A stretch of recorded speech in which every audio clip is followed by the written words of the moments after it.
All right, so we shifted schedule around a little bit, but now next thing coming up is we're in module 3. How were there, I guess before we jump right into like, hey, let's do something new, was there any like lingering questions or things that you were working on with module 2? Project 2 was like the last deliverable, like the shining star of your accomplishments of the module. Was there anything, yeah, left over? Maybe did it, or maybe still working on it, trying to finish it up now? Yeah.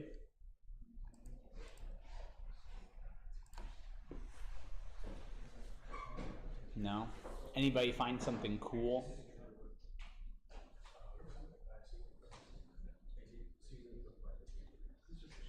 Yeah, some stuff. Something. Like impossible motion, speed of light with crank arm. Some diagrams. Diagrams are good. How many? What was it? Oh, funky. Okay. I thought you said 14. I'm like, oh man, were you like doing a lot of comparisons? That would be cool. All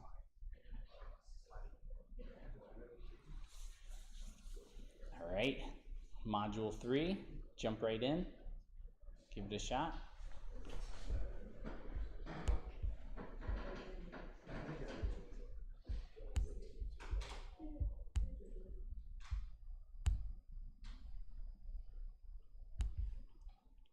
So now we're looking mostly like chapter 3. There is some like chapter 2 reference material. Well, I guess it's all chapter 3 with some of the chapter 9 work when we're looking at like moments and rigid bodies.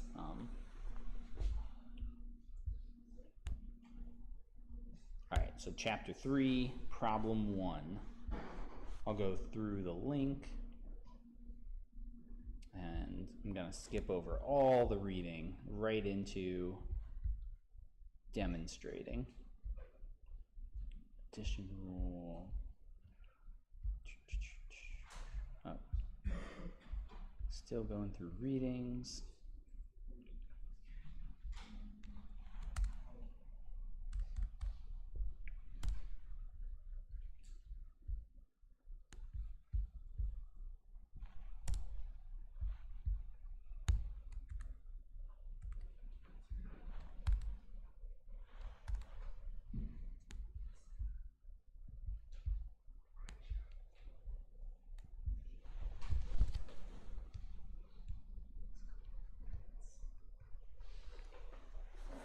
All right, we've got RPQ. How big, what's the magnitude of that vector? Do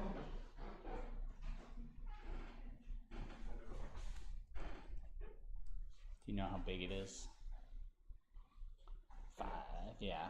So it's like a length of 5. Going from Q to P takes 5 steps to get there, but 5 steps along a 3-4 triangle unit.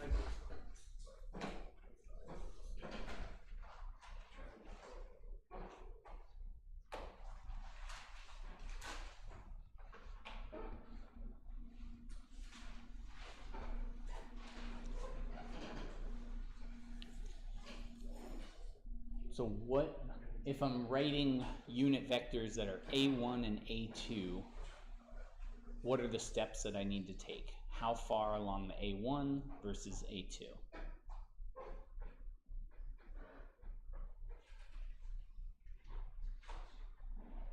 Remember, it's like, this is the location of P with respect to Q.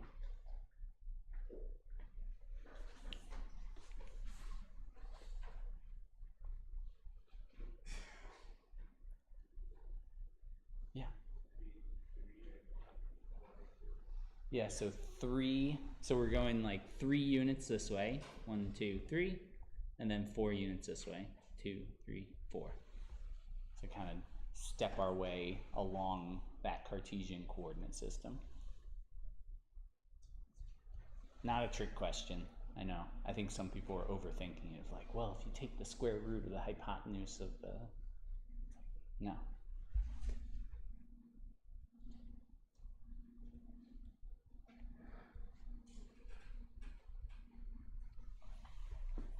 If I define 2 new unit vectors, it's still got to describe the exact same vector, right? Like, just because I change how I'm looking at the vector doesn't mean that the vector changed. So that's what we need to figure out now. If I went 3 right, 4 up, how far did I go along here? And how far did I go along here? To get to the same, to describe that same vector. In this part, I want to know like how, I want to see like what you're thinking about it, how you're approaching it.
Those are unit vectors, yeah, because they're just describing like what is the x-axis.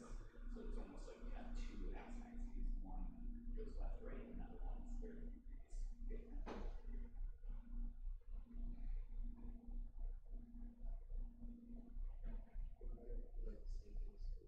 Yeah.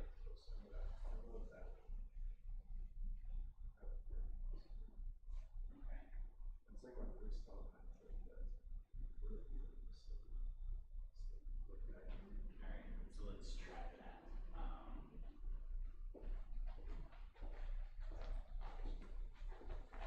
So let's take a look at this. So there was one thought that this is like 3 cosine 30. That's like one kind of guess. Let's just look at that unit vector of 3. So 3 is one vector, like that 3a1. So really we're saying that if we add these 2 vectors together, it'll create that RPQ. So we could look at one at a time if we want, right? So if I say this is 3a1, that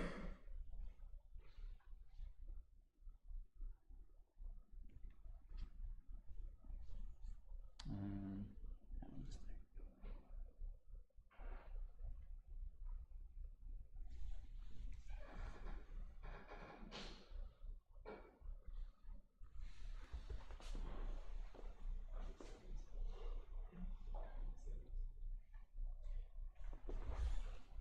one way we could do this is we could change how we're looking at it, look at it sideways.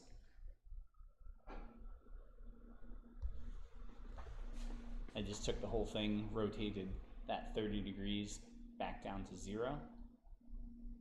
So can I say that this 3A1 is all part of that? Can I get there only along the B1? Like, is this my, call blue.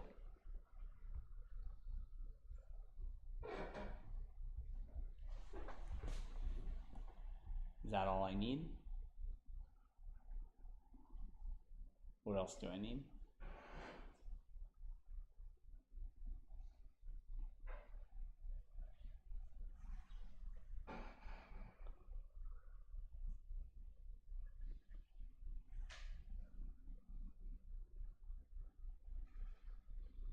Because here we've done like tip to tail adding vectors, right? Like we can say this plus that plus this is all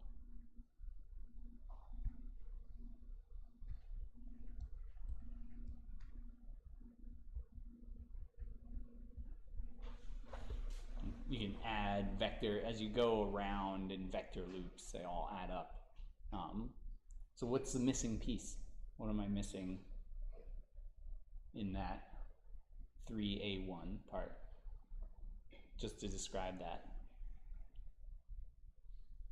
unit vector along the A1, or the magnitude 3 along that A1 direction. There's got to be one more like tip to tail added there. B2? A B2? Yeah, we need to step some distance along B2, right? Do I go up B2 or down? Down. Down? How far do I want to go down? 42? 4A2. Well, all we're describing is that 3. Like our magnitude is 3, right?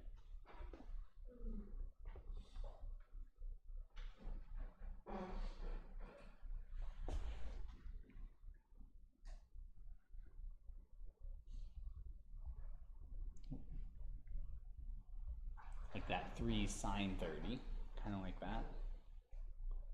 Or if all I'm describing is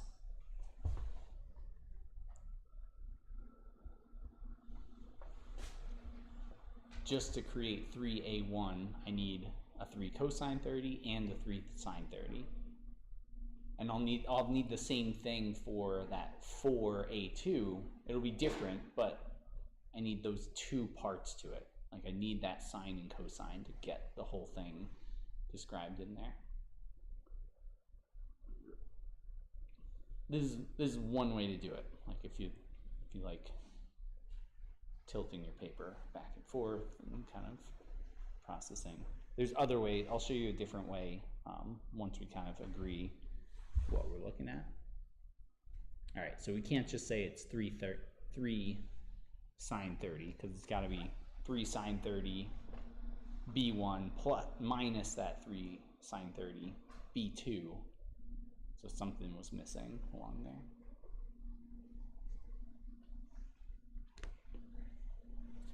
A rotation matrix. That's what Jimmy said. Do you use rotation matrices? Is that like, yes? No?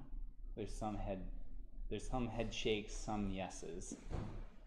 That one's up to you. You can define a rotation matrix and then say, let me rotate this vector, or rotate the unit vectors. But it looks like some people are like, no, don't do that. But yes, definitely. There's more than one way to get there.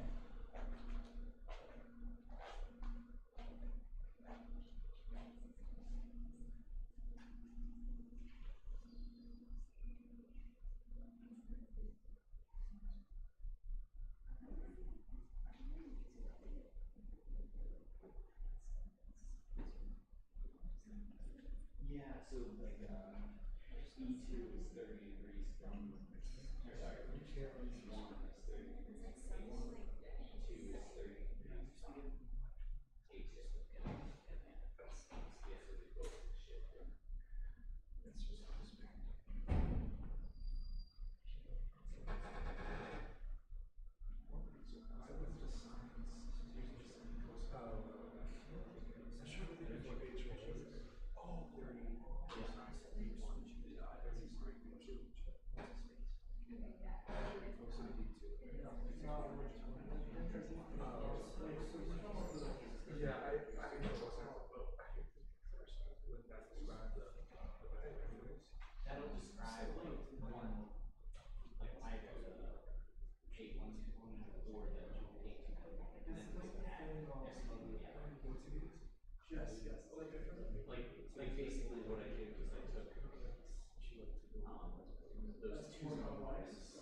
for A2 is going to be 90 degrees to at 380. Another module that I measure is like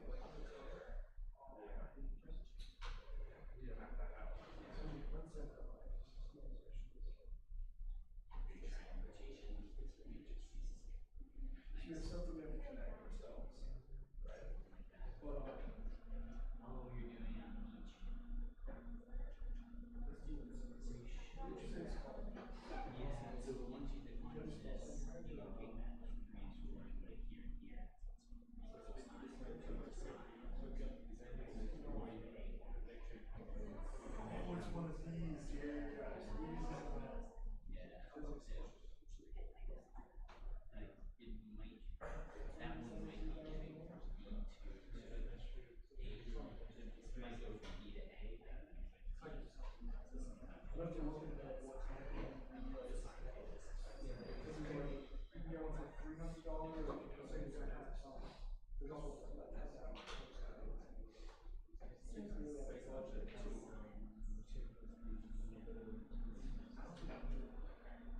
This style just such a precision. If we can get it something accurate, but you're right, can you test how much, what voltage the drivers are using, how much power they use? You can apply that, that's what I'm saying. Looking at it, we're attached to it.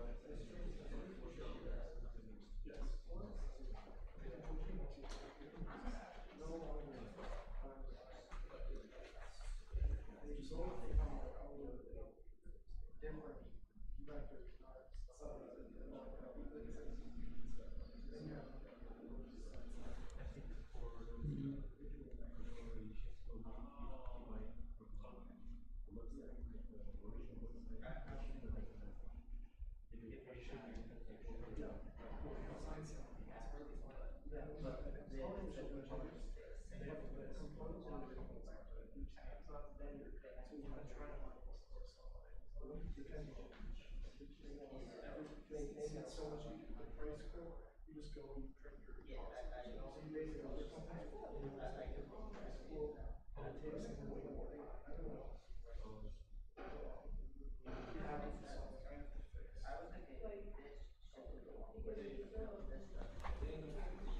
All right, so I'm gonna try. Some people are kind of stuck, and that's okay.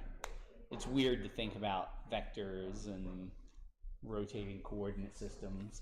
It ends up being really important for dynamics because stuff rotates all the time. So you end up needing to keep track of multiple moving objects in all these different coordinate systems. Like I was helping a student out with an orbital mechanics problem.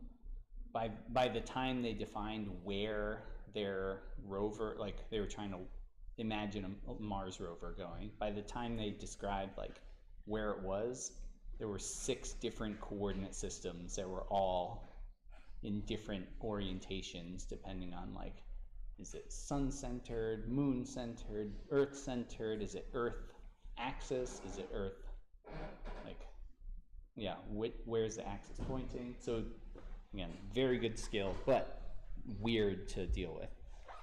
At face value, a vector is a magnitude and a direction, right? Like, so I could say it's 5, just magnitude 5, and it's pointing along that alpha direction, like some unit vector that goes along alpha, and that's right here, like cosine alpha, sine alpha. If I change the coordinate system, if I rotate it by 30 degrees, really I'm just changing what those alpha values, like now alpha is like alpha minus 30, right? So I could say, one way to do this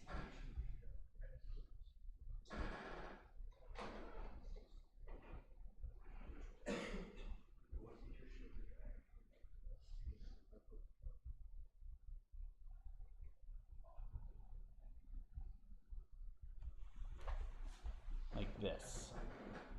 If if I know the magnitude and I want to change what my unit vector directions are, and I'm rotating them, rotations are angles, so I can subtract those angles, kind of like this. I don't know if this helps you think about what the problem is, or if this is just as confusing. A little bit of both.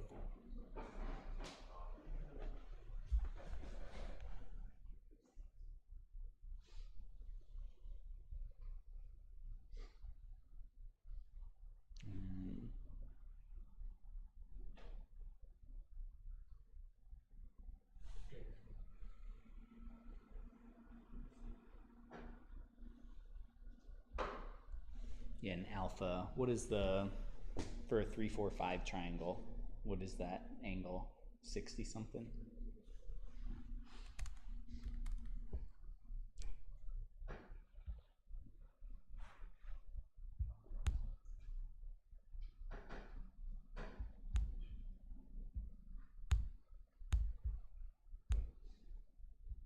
All right, I don't know.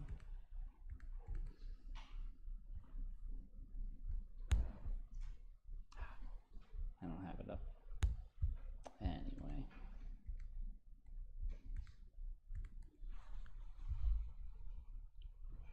So I could say that this is really like cosine 35 and sine 35. So same thing that we did like down here where we were thinking about like what is that 3a1? Like a unit vector only describes direction. It doesn't describe magnitude. So what I could do is think about what is A1? Like where is A1 pointing? It's pointing to the right.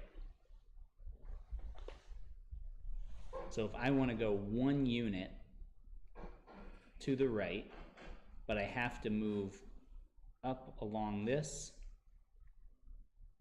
and down along this,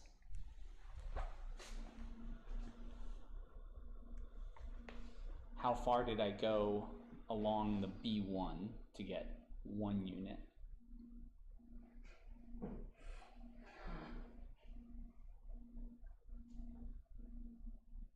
Is it cosine 30 or sine 30? Cosine, yeah.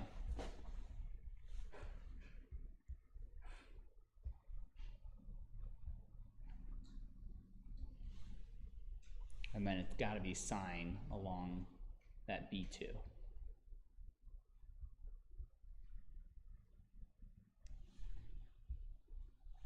How about if I'm going up into the left, or I guess really this is a negative sign, right?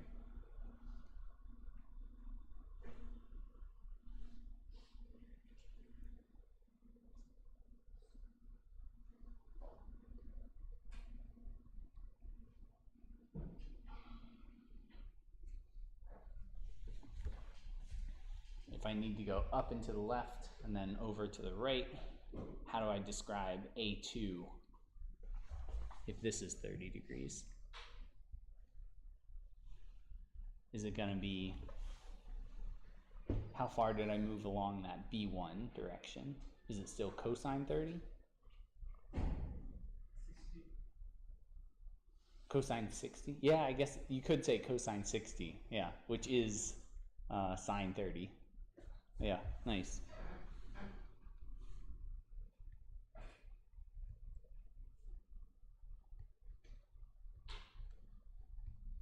And then this one's going to be that cosine 30, D2. All right, why go through all that? It's like, well, all you did was make things more complicated, Cooper. Like, dude, why are you doing so much math and trig? Well, because now I know that A1 is a B1, B2 thing. Like I can just plug in that definition that I just made for A1. So 3 times everything that's A1.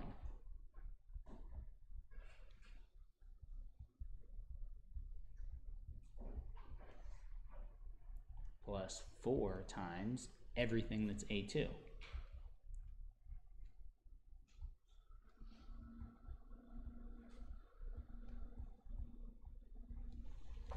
And if you're using, so there were some people that were like, oh, rotation matrices. I think I remember that. And they were kind of messing around with it.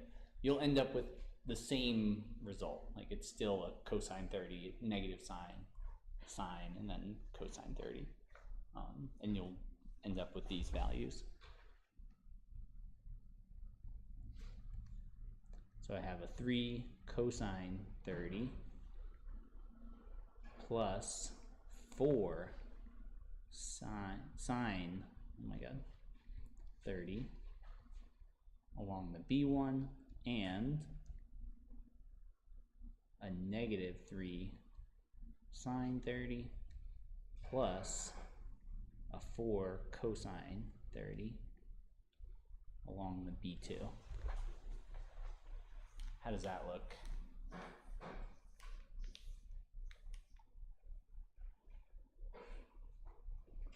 The nice part about kind of doing it this way is I don't need to figure out what is the direction, magnitude of everything else.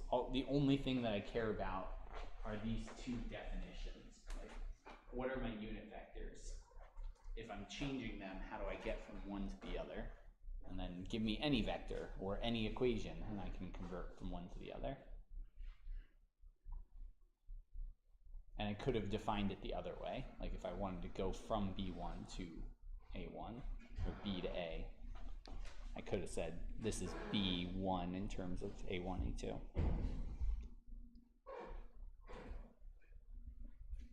Yeah, and those are numbers. You'll calculate out some numbers. It'll be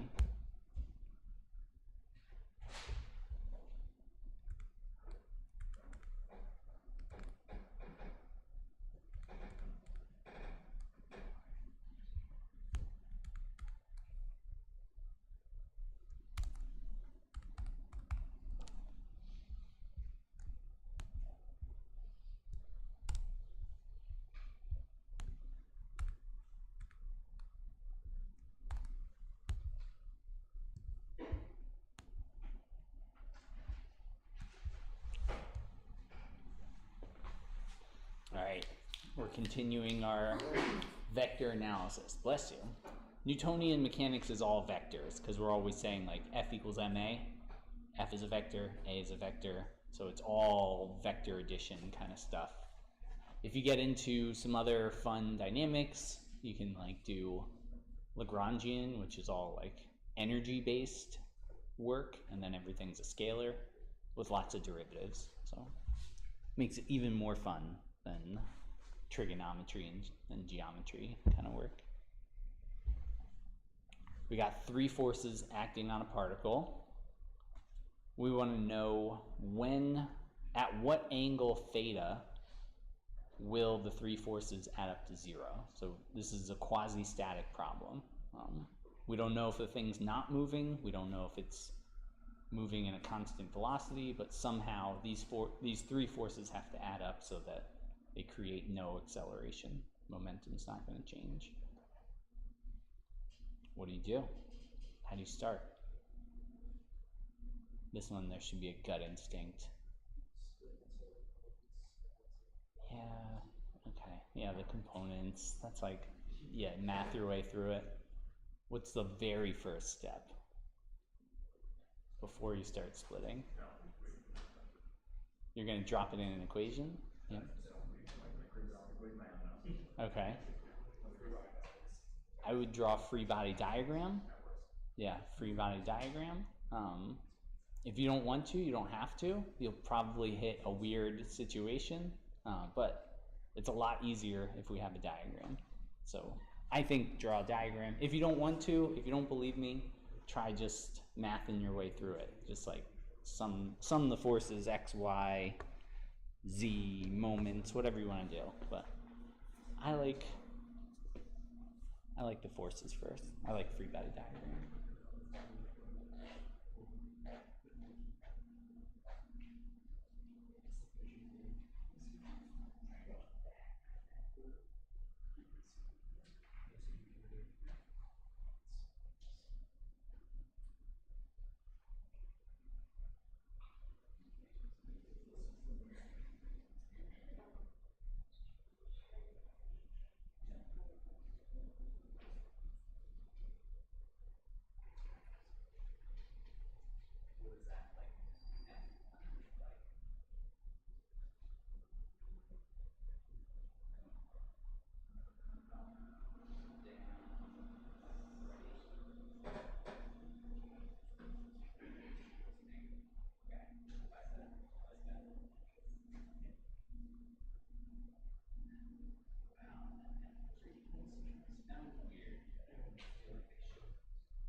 All right, so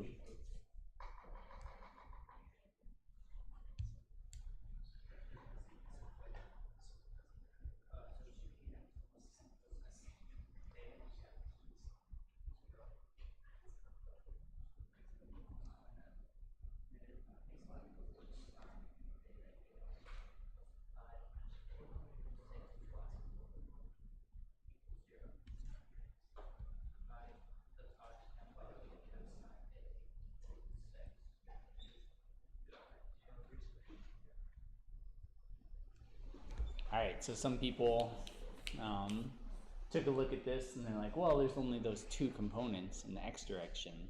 They have to add up to 0, right? They gotta be equal opposite. So 2ex, well, I can just say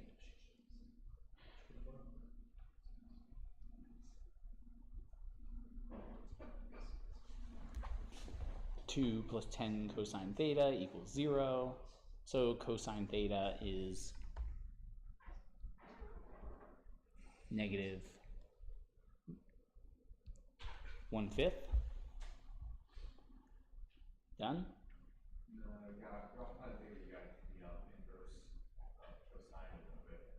Yeah. Yeah, so cosine theta, like inverse cosine theta 1/5. Does that tell us where this vector is pointing?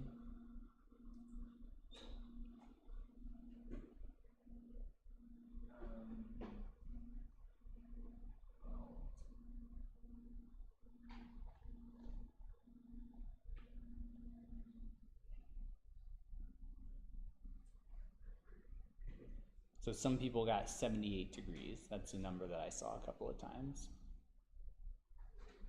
Is that the right number? What do we think? Yep.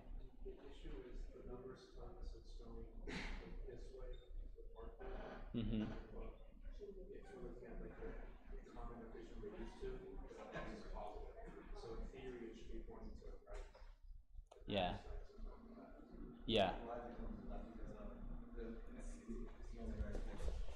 All right. So this was why. So this is why I said like draw the free body diagram, because you want to define. What direction are you supposed to go in? Yeah. Where is everything pointing? Yeah, it's going to be pointing to us inside of that word. Or no, down. So like F1, we know it goes over 2, 1, 2, and then down 5, 1, 2, 3, 4, 5, something like this.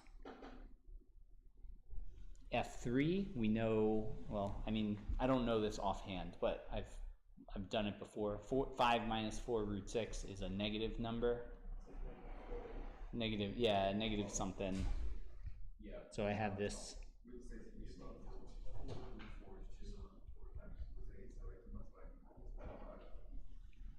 All right, now the question is, when we say that this is at an angle theta, where's theta? What theta are we even talking about?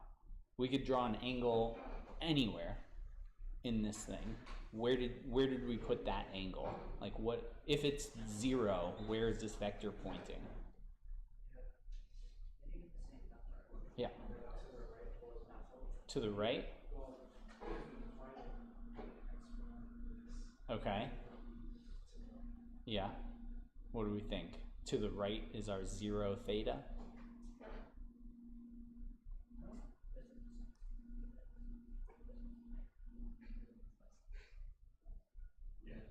I would agree. I was given like some pause to think about it. So if we look at just the equation we have, cosine of 0 is 1, so it would be a 10 along the 1, and then sine of 0 is 0, so it would just be 10 along that axis. So let's draw our force, at least like generally kind of where we think it's going to be with that angle theta like this. So now, yeah, so it should have some kind of negative x component and a positive y component for our cosine sine values. So the cosine, whatever we calculate is like, this is the cosine of my angle, should be a negative cosine. That makes sense. So it's got to be somewhere in quadrant 2. I guess that's the main thing that I'm trying to say. So 78 degrees is still quadrant 1. So we know that that can't be right. Like, yeah. 101. Yeah, like 101. Yeah, like 180 minus that 78. Does that make sense? Yeah, because we need it to point up and to the left. We can't use that 78 up and to the right. It doesn't balance it. So yeah, you can use this. Like, this is a great like intuitive way of like, hey, look, this is the easiest equation that I can solve.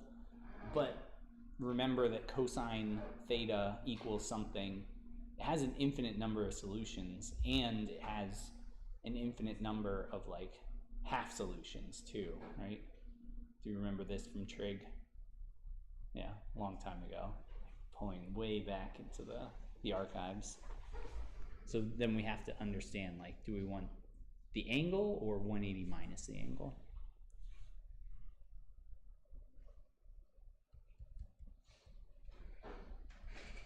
What was it? Like 108 something, or 112 or 111? I don't know. 101. So 78.5 or 101.5. And here,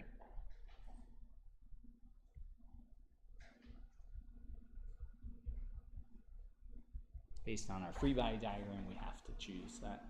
At least I think we should choose the 101.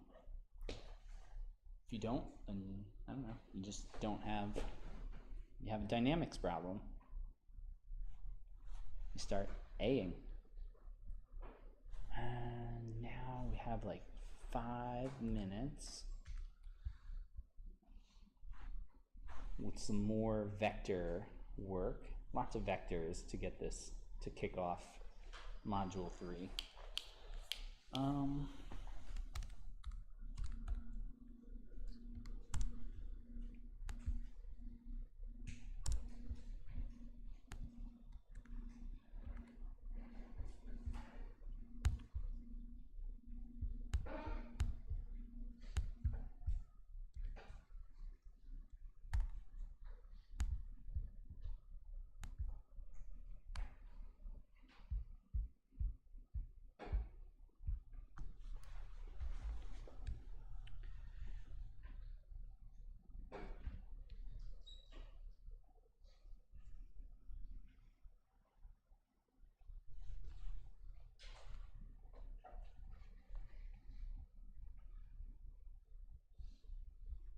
Let's just do that first question. Then we'll call it a day. We have, again, 2 frames. Both are 30 degrees off of each other. How do I describe this position of P? Where is this thing?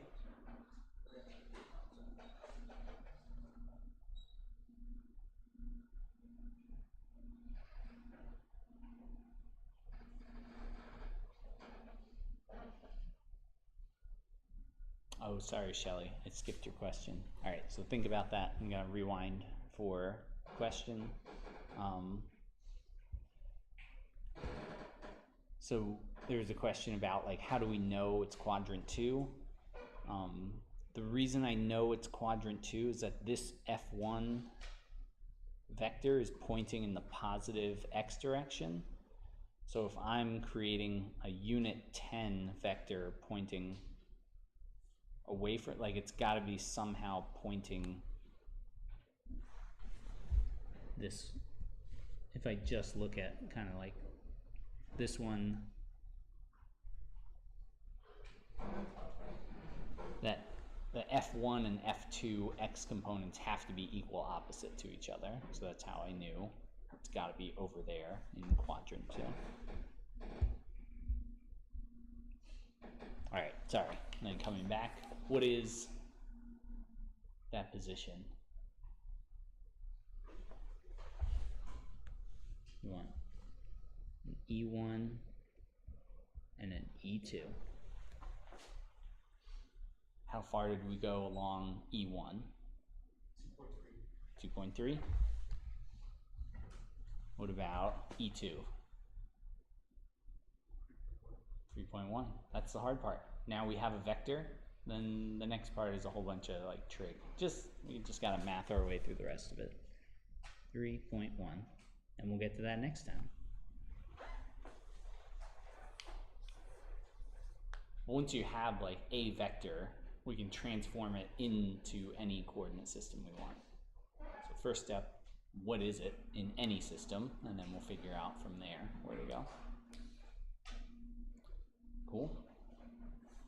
Question? No. Yeah. Same process. Yeah. The only difference is like it's a different vector, like there's different components, but we can do the exact same thing that we did before. Just like what is A1 and A2 in terms of E1, E2, and go from there.